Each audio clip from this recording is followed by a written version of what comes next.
everybody. Welcome to the show. And for those of you who think because you drive a modern car with advanced safety systems that oh my goodness. Anyway, for those of you who think you drive a modern car with advanced safety features like blind spot monitoring and autonomous braking, that you'll be a better driver. Oh, hell no. You'll likely be a worse driver, possibly a much worse driver, because as these features are used, they replace the human part of driving. Take blind spot monitoring systems, which provide an extra level of protection for those times when you want to change lanes and you do what good drivers always do. You turn your head, you look for cars in the next lane, but, oh crap, you miss one. A horn screams at you and you jump back into your lane. All's right with the world at that point. Blind spot may have detected the car quicker and avoided horn blowing and possibly an outraged driver, but that isn't guaranteed. Yep, they're great backup systems for when you make a mistake, but they're lousy primary systems. Whether it's blind spot, auto braking, or any autonomous system, none of them can do what the human brain does. They can't think. These systems are designed to respond to certain specific sensor inputs and nothing else. They can't evaluate an entire situation and then do something uniquely human, anticipate what might happen as a result. That's why you shouldn't rely on these systems as being anything more than a redundancy to back up your good driving skills. Now, once you stop using your brain and rely solely on high-tech systems, you put yourself at risk. These systems work well in most normal situations, but can fail miserably when you wind up in a situation, an unusual situation. Okay.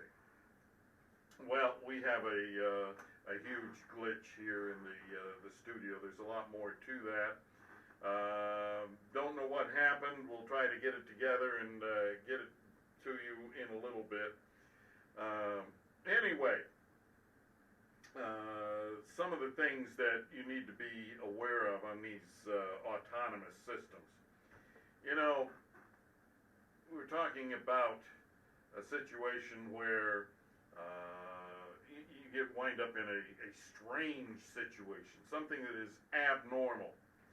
Let's say you're coming up to an intersection and you have a car that has autonomous braking on it, and it has identification for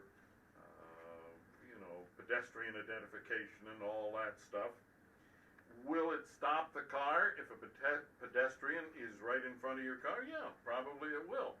And it may save someone's life. But the fact of the matter is that it takes X number of feet for a car to stop, no matter what. No matter how any of this is going on, it is a situation where, all right, you're coming up to this intersection. Can your autonomous braking system look at that intersection? Maybe there's a child standing on the sidewalk, and you can see that child has a foot raised, and they're getting ready to make some kind of a move. Well, suppose they dart out in front of your car. Well, they're right in front of your car, and no matter how quickly the system reacts, then what is going to happen? You're going to hit that person because that system was not able to see the potential in that system or in that situation. Could not see that child was getting ready to do something, but you could. So you could immediately, before the child was in your path, you could hit the brake and possibly prevent injury or death. The system could not, because even though it might recognize it once the child is in front of your car or in the path of the car, in the path of some one of its sensors, it would apply the brakes. But because at 30 miles an hour, it may take 50 or 60 or 100 feet, whatever it might be, to stop the car, because the reaction was slowed down, even though it worked perfectly, you still might wind up hitting the child. So there are a lot of things like this that apply to these systems. They don't have the ability to think. They don't have the ability to analyze a situation or anything of the kind.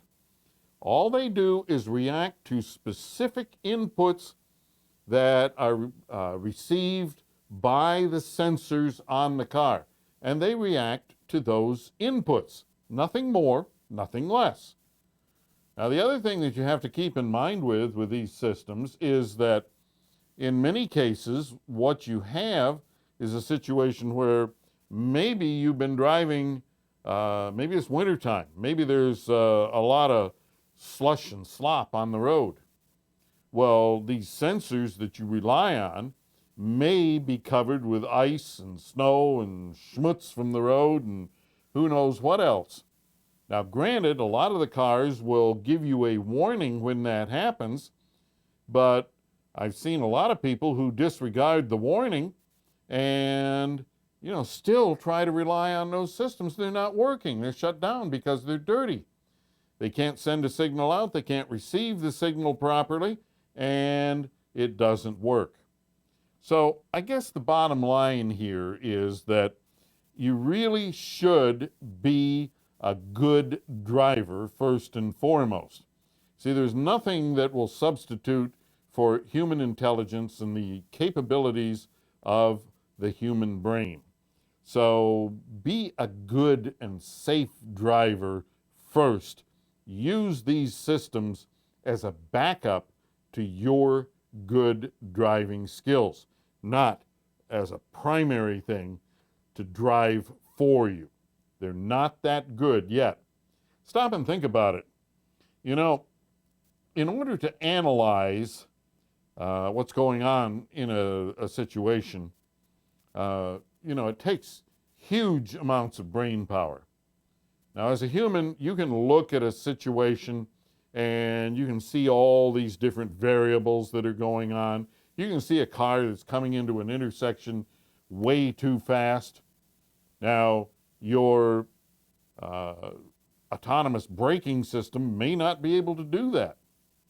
Now, some of them have cross traffic on them, but even then, the thing is that you can see how fast a car is coming. You can see that that car isn't going to be able to stop in time before it goes in front of you. So what's going on here is that you can analyze all of this stuff. These sensors and the computer on your car can't. So, if you looked at all of the different things, and there's no way to program these computers to anticipate all of this. Because if you did, just think about all of the different variables that you would encounter in just 1 mile of driving. Things that can affect the outcome of a situation. How much accelerator do you have on? What is your reaction time to the brake pedal and all these different things? How fast is the car 3 lanes over going and so on? Does the car 3 lanes over? You're in the right-hand lane, got somebody 3 lanes over, they got their turn signal on, they're going to do something stupid. That system on your car can't figure that out. It has no clue. You can. And you see, when you look at it, in just a mile of driving, there are trillions upon trillions of variables that could affect the outcome of every foot that you travel. So be a good driver, use your head, you control the car, you drive the car, rely on these systems as backup only. All right, we'll be right back. Stay tuned. Pat will take your calls next at 844-885-4677. Goss's Garage continues in a moment. How quickly we forget. We're right back to using short-term logic to make long-term purchases. There's a huge increase in sales of big, thirsty vehicles. Trucks, SUVs, and other vehicles with dismal gas mileage are selling like hotcakes. Yes, they're wonderful, but can your budget support such a thirsty beast when gas prices go back to $4 a gallon? Did you plan on that? On the plus side, if you're considering a thrifty car, you might get a real deal. With so many drivers ignoring reality, there are more hybrid and plug-ins in stock. Traditionally, hybrids have not been a great deal because when gas prices are sky high, everyone wants one, which pushes their prices up, sometimes so high that you might have to pay over window sticker to get a hybrid or a plug-in. But higher purchase prices mean it can take years to break even through savings at the pump. It has taken many drivers so long to break even that trade-in time came before they broke even. But cheaper gas zaps hybrid demand, and less demand can mean a better deal. So if you've been thinking about an economy car, now might be the time. That's using long-term logic to buy a long-term product. That's smart. Life changes at a ferocious pace these days, especially when it comes to maintaining our cars. For example, automatic transmissions now need regular fluid flushes. Transmission fluid breaks down with use, and although it may look fine, its additives wear out and it can no longer properly protect bands, clutches, seals, and other hugely expensive parts inside your transmission. Bottom line, more wear and a shorter transmission life. Now you can significantly extend transmission life with a BG transmission flush every 24 to 30,000 miles or 2 years. BG makes the best transmission flush machine I've ever tested. It renews all of the fluid in your transmission, not just a small part of it. The BG transmission flush machine is safe, too, because it uses the natural circulation of the transmission. Your transmission will work better and last longer. As with everything BG offers, this is a superior service. For more information, go to bgprod.com or bgfindashop.com. This is Goss's Garage with Pat Goss. Call the show now at 844-885-4677. All right, folks, make sure to subscribe to the Goss's Garage YouTube channel, the radio show on the YouTube channel, where you can find tips and tricks to save you time and avoid headaches. All right, now we're going to go to the phones. We have Patrick and Michael. We're going to start out with Patrick from Tucson, Arizona. Patrick, welcome to Goss's Garage. Hello, can you hear me? Yes, I can, sir. I can't hear you very well, but I'll listen next carefully. My wife is thinking about buying a new Chrysler Pacifica, and the automatic transmission, it's got about as many gears as a tractor trailer. It's a 9-speed, and it doesn't have a lever or a stick. It's got a knob. And I sat in one at the dealership, and it looks like it's got the regular positions, like park, reverse, neutral, drive, and low. But I've been to 3 dealerships, and I've talked to about 7 or 8 people. Nobody knows why they have a knob. Why? Why do they have a knob? Well, they have a shifter knob because right now it happens to be in vogue. It is the trick thing. It's the thing that people want. Serves no particular purpose, no different than a lever or anything like that. But some time ago, Jaguar came up with this knob arrangement, and they have this knob that when you turn the car on, it slowly glides up out of the console and so on. Everybody thought that was really cool. So now you're seeing other manufacturers following suit and putting the knobs on. It serves no function other than to shift the gears. Some people like it. I personally hate it, but I guess I could get used to it. if I owned a car I'll with tell, it. I'll tell you what, I hate it too. One of the things that makes life worth living is to be able to grab the shifter and throw it in low and simultaneously floorboard the throttle. Ah, yes, I know what you mean, but I'm afraid they're taking things like that away from us, and I don't know. It's sometimes this stuff gets a little crazy. I'll tell you another thing too. Uh, the Dodge, they're still selling the old van, that they've been selling for about the past, I don't know, maybe 7 or 8 years. And I drove one of those things, and the shifter, it's kind of like a floor shifter type of stick. It sticks out from the dash. This is another stupid as hell thing too, and I think other manufacturers have got this kind of thing. I mean, it was awkward to shift. I mean, why couldn't they have an old-fashioned, lever like they've sticking in by the steering wheel, like they've all, like they've had for many years, or Yeah, if you had if the real good thing would be to have floor shift. yeah. But the fact of the matter is, people don't want it, and Well, I don't know what there the are hell some of kind of us people that these are, do. and a guy, one of these guys at a dealership told me nowadays, some of them have got push buttons like a flip-a-dipping Edsel or something from 1959, Oh yeah, 1960, around thereabouts. yeah, absolutely. All this stuff that used to be really trick, 50 years ago, a lot of it's coming back. So, It's eh, nutball crazy. I'll tell you what, there's an old trucker song called 6 Days on the Road, yep.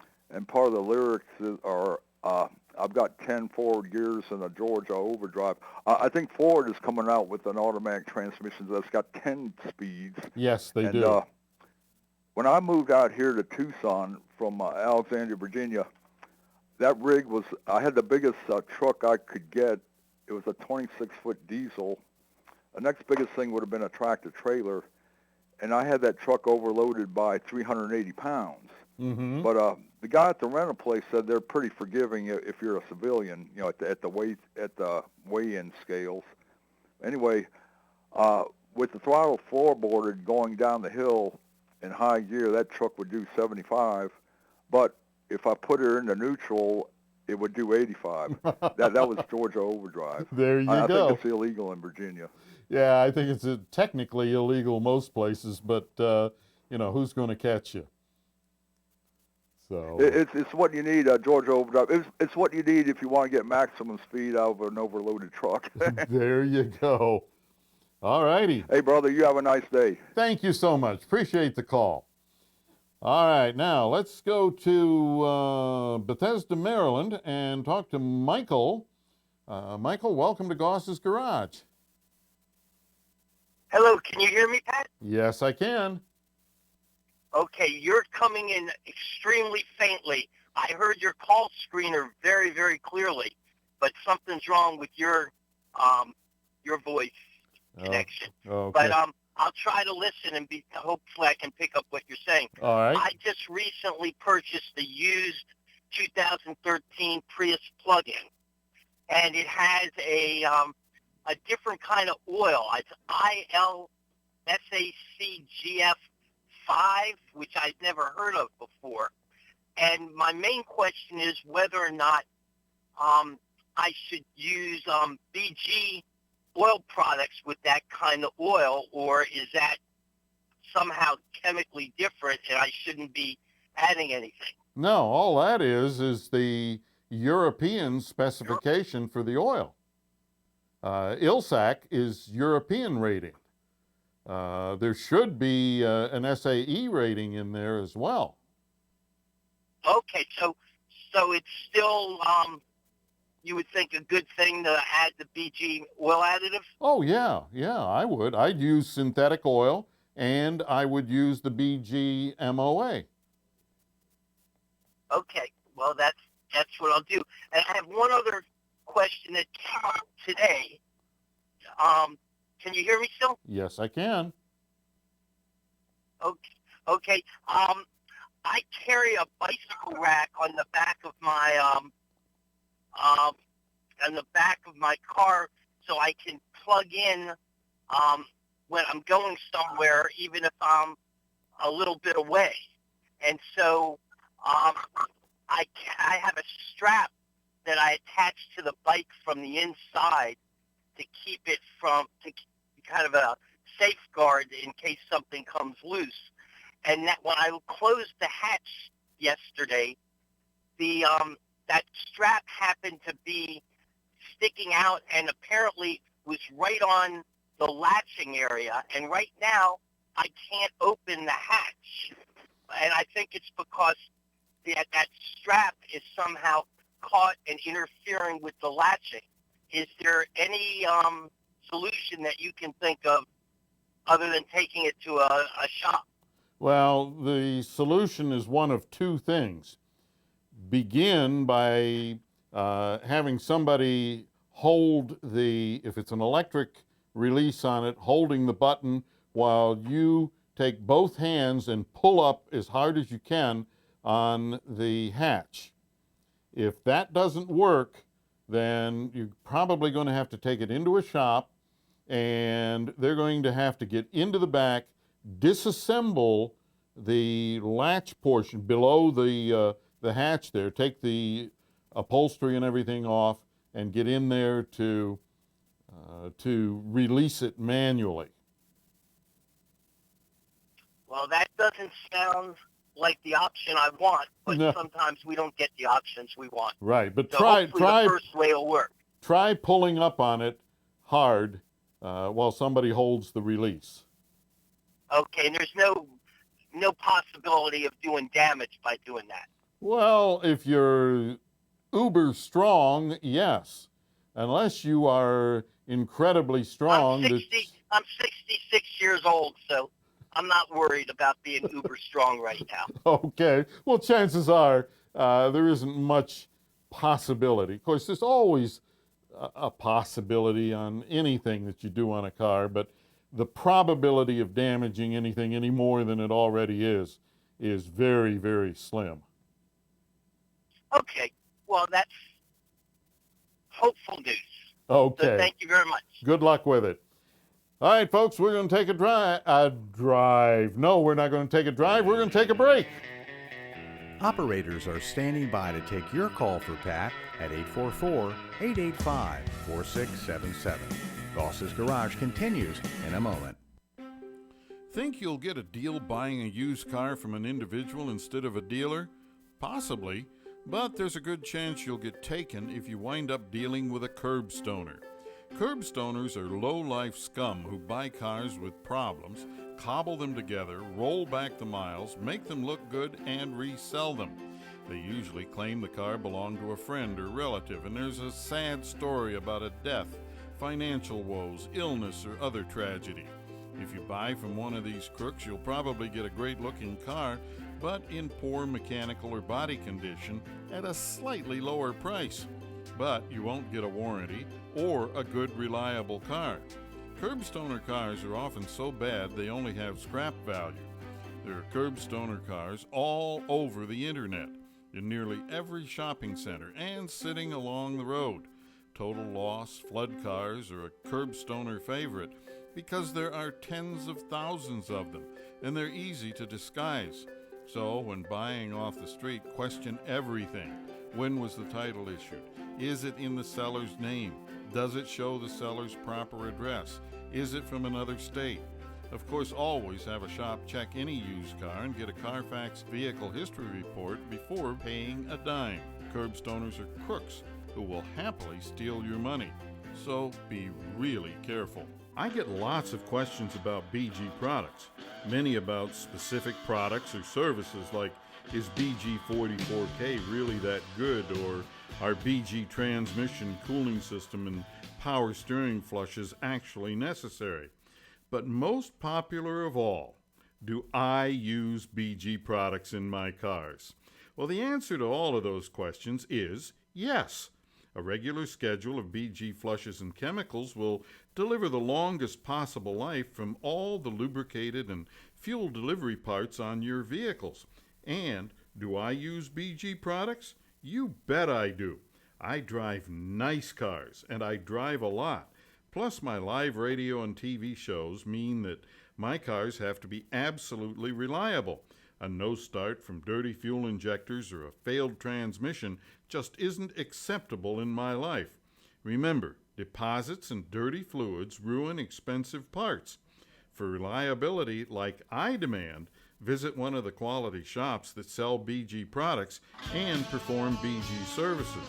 To find a BG professional near you, bgfindashop.com. Now, back to Goss's Garage with your host, Pat Goss. Hey folks, for more information on today's topic or any topic about buying, repairing, or selling an automobile, anyway, another glitch. Good Lord. Hey, I'm going to give up, folks, and go home here in just a minute. This is ridiculous.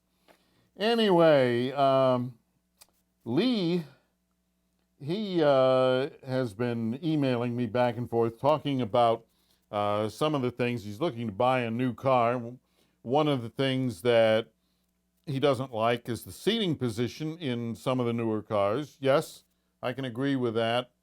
The belt line on a lot of late model cars is high, so you feel like you're sitting in a bathtub because the belt line, the window is really high. Some of that has to do with structural strength for impact resistance and so on. So yeah, take one of these new cars. If you're looking to buy a new car, take it out, drive it. Make sure that you're comfortable with the seating. And I think that's probably one of the reasons why we're seeing such a changeover to SUVs and CUVs. Because in a crossover utility vehicle or a sport utility vehicle, you're sitting up higher.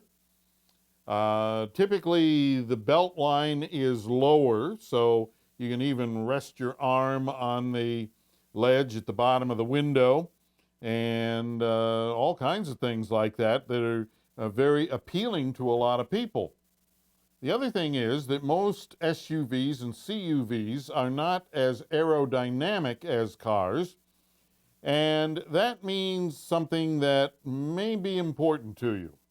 See, there are new federal standards as far as sturdiness or crashworthiness for rollover situations.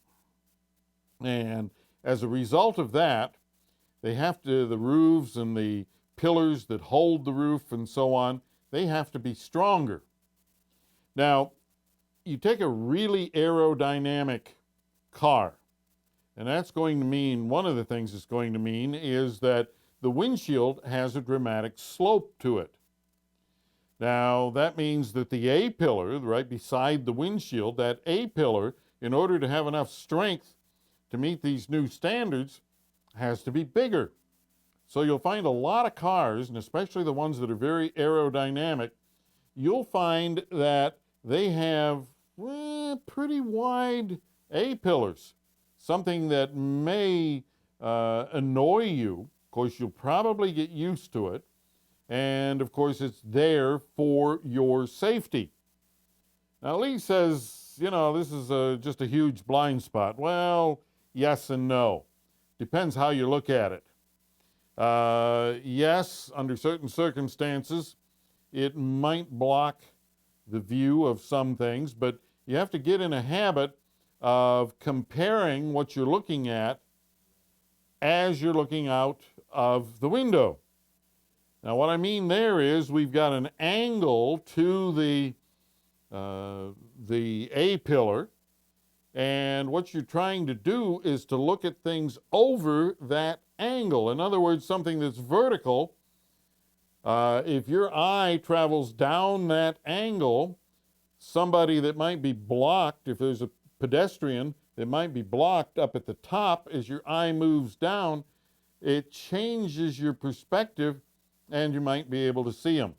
Same thing with cars and things like that. So it's a different type of driving, and some people can't do it. Some people can't get used to it.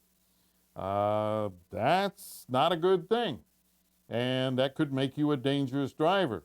So the thing that you want to do is you want to drive one of these cars, and if the A-pillar is wide and blocks your vision and so on, you may well want to look at something different.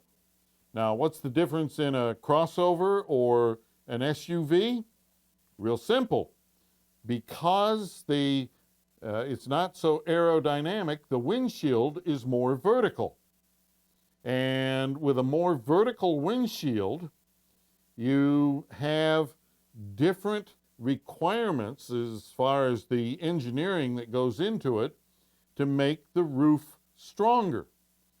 Because instead of having the leverage of an angle, you have like a post sitting there that is more vertical, and you don't get as much leverage on the base of it, so the base of it doesn't have to be as strong. The forces are applied more downward in that situation. So you might want, if you, like I say, if you dislike that big A-pillar on some of these cars, you might want to go out and drive an SUV or a CUV, a smaller crossover vehicle, because that can be very distracting for a lot of people. I tend to get used to these things in a couple of weeks' time.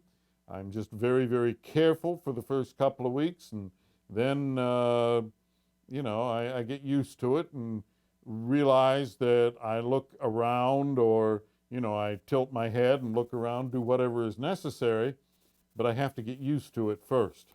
So, Lee, that's my take on that. And, I understand how you might not like sitting low in a vehicle, too. All right. Now, we had talked on a previous show about ways of avoiding buying a bad car when you're buying a used car. Now, there are a lot of tips out there. One major publication made a lot of tips that I take some real serious issues with. And, some of these things are so out of it. Things like checking the engine oil. All right, you can check the oil level. They tell you to check to see if the oil is dirty. How do you know if the oil is dirty? Yes, you can feel of it. If it feels gritty, or you have a problem pulling the dipstick out because the stuff is like bubble gum and it wants to pull the dipstick right back into the engine, yeah, all right, that's obvious. But in most cases, you're not going to be looking at something like that. You're going to be looking at oil that may be bright and clean, or it may be black. Black does not necessarily mean the oil is dirty. See, on some cars, more dirt from combustion and so on gets into the oil as it moves past the piston rings.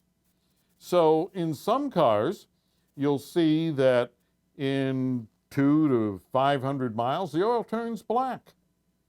Doesn't mean the oil is dirty necessarily. Doesn't mean that the engine is dirty. It could mean that. But you could have a perfectly good engine that the oil turns black very quickly. And it doesn't mean anything at all except that the oil turns black. Now, the other side of that is that could be something very, very telling and very bad going on inside the engine. The engine could be all sludged up and so on. How do you know? Well, you can't know. The thing is, you have to take the car to a shop. The shop has to examine the engine, and there are a number of ways of doing that. One is to remove one of the cam covers on the top of the engine to look and see what's in there. Sometimes you can take the oil filler cap off and look right down into the engine. In that case, you can see what it looks like in there. Is it black? Is it all covered with a waxy-looking substance? And so on. You'd still be better off to take it to a shop where a technician knows what they're looking at. Another thing that can be done in checking out the engine, you get it to the shop, and the technician drains the oil out of the oil pan, and they use a borescope. Take the plug out. The plug is still out. The oil has drained. They take a borescope, put it up inside the engine, and move it around, and you can actually look at the inside of the engine. Is it all crapped up with thick gunk and stuff like that? If it is, it's a car you want to walk away from. If it isn't, you know, you want to pursue with your examination of the car and, you know, make your decision based on good information, not something you get out of one of these articles that these people obviously have no clue what they're talking about in the real world. Yeah, a lot of these things work on paper, but out in the real world, we see what actually happens to cars, and it's nothing like a lot of these things that they tell you. So these are all things that you want to have checked. Now, one of the biggest things as far as that oil condition and so on goes, one of the biggest things that you can get, if you're buying a used car, it should have a documented, written, on paper service history that shows everything that has ever been done to that car. Now, one way to get that, in most cases, is going to be a Carfax vehicle history report. That'll tell you a lot about it, but that can't tell you everything. So whoever owned the car, if they were really conscientious, they will have kept documentation for all of the services done on the car. So that's what you really look for. That's going to tell you if it's had proper maintenance, and if it's had proper maintenance, the chances of the engine being sludged up and damaged internally, pretty darn slim.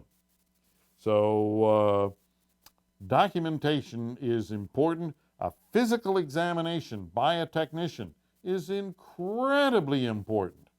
You know, these articles will tell you all these things that you're supposed to do yourself. You're supposed to look for leaks and so on.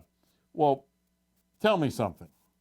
You look for a leak, you know, maybe this is the car, and you start looking around for leaks and there's a puddle of oil underneath it.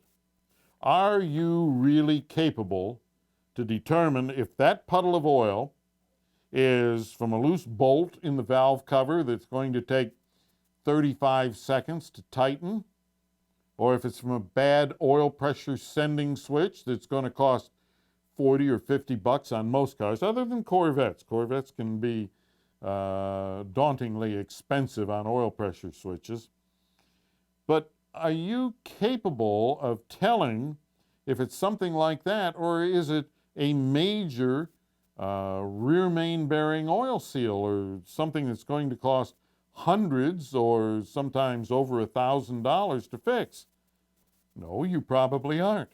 So again, you want to go to a shop and have a technician check this. Now, they'll tell you to look for coolant leaks. And it's the same thing again. Is it a loose clamp? Or is it a blown head gasket? Is it a cracked block? How can you tell without putting the car up in the air on a lift, using special lighting and everything to see the different areas of the car, maybe even a borescope to get up into the areas where you can't see? You know, these kinds of recommendations can get you into trouble. The other thing they say, no oil leaks, no problem. No coolant leaks, no problem. Well, not necessarily so, because not every coolant leak hits the ground. Not every oil leak hits the ground. So you may have a situation where you have something major going on, and because you looked at one of these goofy lists from what in a lot of cases is going to be a reliable source, what's going to happen is that you're going to say, oh, well, this car is perfect, doesn't have an oil leak, doesn't have this, doesn't have that, and you start driving it, and a couple, 3 days later, the temperature gauge is hot, and you look under the hood, and It's boiling in the expansion tank and stuff like that. What's going on? Well, the car has a bad head gasket. And as the coolant leaks into the cylinders and is burned, you're going to have a situation where the coolant level goes down and gradually the engine overheats. So these are things that just because you don't see them doesn't mean it's good. If you do see them, it means something is wrong, but you don't know the degree of wrong. So you might pass on the perfect car that needs $30 to fix. On the other hand, you might buy a car that looks perfect to you because you aren't trained, you don't look at these things day in and day out, and you buy yourself an absolute bow wow dog. We'll take a break. We'll be right back. Stay tuned. Pat will take your calls next at 844-885-4677. That's 844-885-GOSS. Goss's Garage continues in a moment. Life changes at a ferocious pace these days, especially when it comes to maintaining our cars. For example, automatic transmissions now need regular fluid flushes. Transmission fluid breaks down with use, and although it may look fine, its additives wear out and it can no longer properly protect bands, clutches, seals, and other hugely expensive parts inside your transmission. Bottom line, more wear and a shorter transmission life. Now you can significantly extend transmission life with a BG transmission flush every 24 to 30,000 miles or 2 years. BG makes the best transmission flush machine I've ever tested. It renews all of the fluid in your transmission, not just a small part of it. The BG transmission flush machine is safe too, because it uses the natural circulation of the transmission. Your transmission will work better and last longer. As with everything BG offers, this is a superior service. For more information, go to bgprod.com or bgfindashop.com. I get lots of questions about BG products, many about specific products or services like, is BG 44K really that good, or are BG transmission cooling system and power steering flushes actually necessary? But most popular of all, do I use BG products in my cars? Well, the answer to all of those questions is yes. A regular schedule of BG flushes and chemicals will deliver the longest possible life from all the lubricated and fuel delivery parts on your vehicles. And do I use BG products? You bet I do. I drive nice cars, and I drive a lot. Plus, my live radio and TV shows mean that my cars have to be absolutely reliable. A no start from dirty fuel injectors or a failed transmission just isn't acceptable in my life. Remember, deposits and dirty fluids ruin expensive parts. For reliability like I demand, visit one of the quality shops that sell BG products and perform BG services. To find a BG professional near you, bgfindashop.com. Now, back to Goss's Garage with your host, Pat Goss. All right, folks, we've been talking a bit about some of the things that I've seen recently in publications telling you how to go about buying a used car and not get taken. Well, a lot of this is garbage, even though it comes from a trusted source. Now, here's another one. Look at the tires. Look at the tires, okay. Chances are, if you're buying any kind of a decent car at all, it's probably going to have new tires on it, if it has a few miles. But they tell you wear should be even across the width of the tread, and the same on the left and right sides of the car. Well, first, should be the same on the left and right sides of the car. Well, yeah, maybe. See, there's one factor. They talk about all these things where tires get cupped and so on, and that can mean suspension or brake problems, steering problems, all of these different things.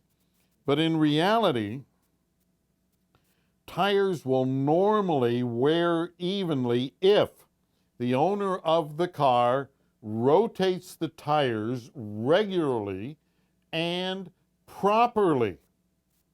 See, proper tire rotation. If you don't do it, the tires will get cupped.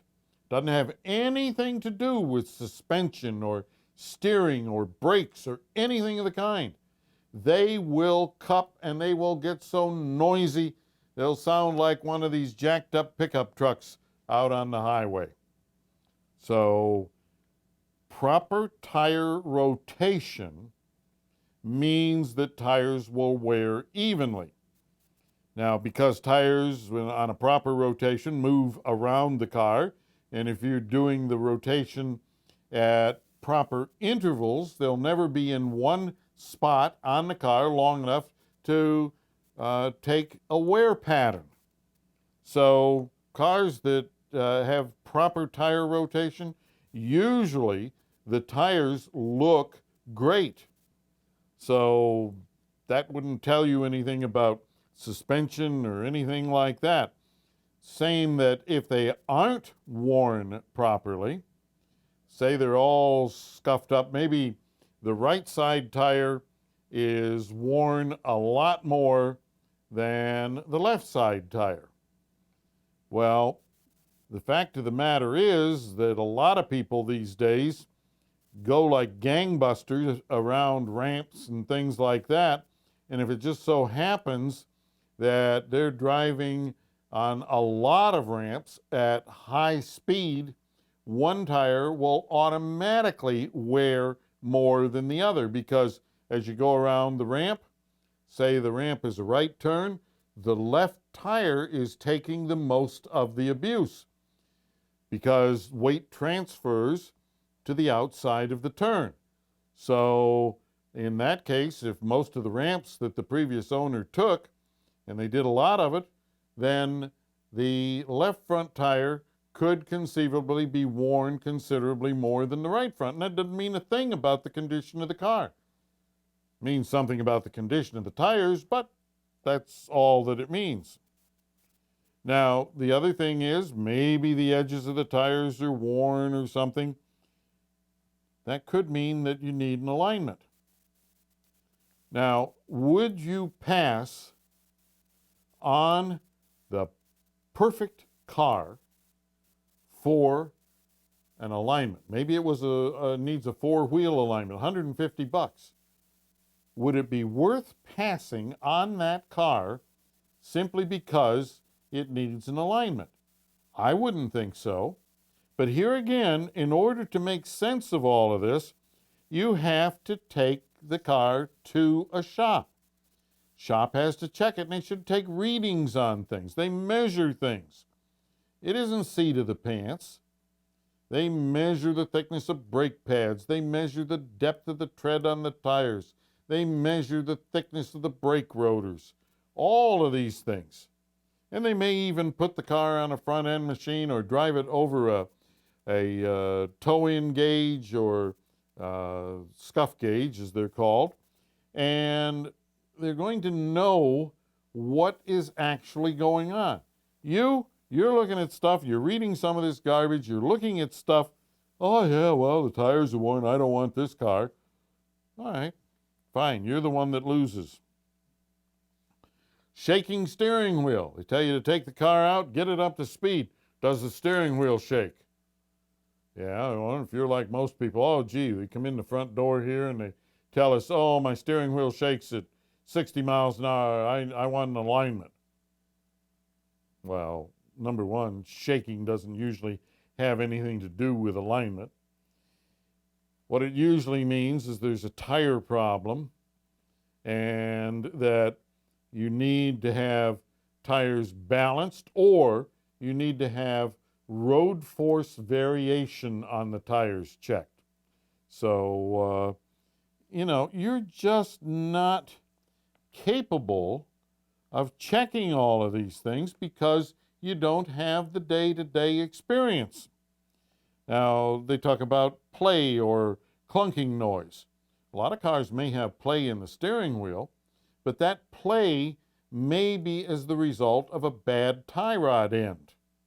Nothing major. Tie rod ends wear out. They're ball and socket affairs that connect the steering to the wheels.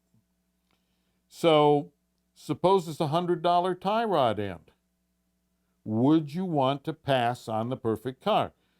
Granted, if the front end of the car, the suspension is shot and so on, but you can't tell that.